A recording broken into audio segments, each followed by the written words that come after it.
అందరికీ ఈరోజు నేను నా స్టైల్‌లో మామిడికాయ పులిహోర చేయబోతున్నాను. సో, దానికోసం ముందుగా మామిడికాయ తొక్క తీసేసి, మామిడికాయని తురుముకున్నాను. తురుముకునేటప్పుడు కాస్త జాగ్రత్త. నా వేలు కొద్దిగా కట్ అయిపోయి బ్లడ్ వచ్చేసింది. బట్ మీరు మాత్రం జాగ్రత్తగా చేయండి.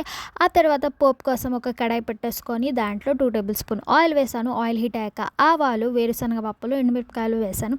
ఆ తర్వాత దాంట్లో కొద్దిగా మినప్పప్పు, మీరు శనగపప్పు కూడా వేసుకోవచ్చు. ఇంగువ అండ్ పసుపు వేసి మిక్స్ చేసుకున్నా. ఆ తర్వాత పొడుగ్గా కట్ చేసుకున్న పచ్చిమిరపకాయలు వేసి ఫైనల్లీ కరివేపాకు వేసి స్టవ్ ఆఫ్ చేసుకున్నాను. ఇంకోవైపు వేడి వేడి అన్నంలో నేను ముందుగా రెడీ చేసుకున్న పోపుని వేసుకున్నాను. ఆ పోపు గిన్నెలో కొద్దిగా ఆయిల్ ఉంటుంది కాబట్టి దాంట్లో కూడా కొద్దిగా అన్నం వేసుకొని మిక్స్ చేసుకున్నాను. ఇప్పుడు దాంట్లో నేను టేస్ట్‌కి సరిపడా ఉప్పు వేసి బాగా మిక్స్ చేసుకున్నాను. ఆ తర్వాత నేను ముందుగా తురిమి పెట్టుకున్న మామిడికాయ తురుముని వేసి బాగా మిక్స్ చేసుకున్నాను. పులిహోర అన్నాక చేత్తో మిక్స్ చేసుకుంటేనే బావుంటుంది. అంతే, ఎంతో టేస్టీ మామిడికాయ పులిహోర రెడీ. మీరు కూడా తప్పకుండా ట్రై చేయండి. మీకు కనుక నచ్చినట్లయితే లైక్, షేర్ అండ్ సబ్స్క్రైబ్.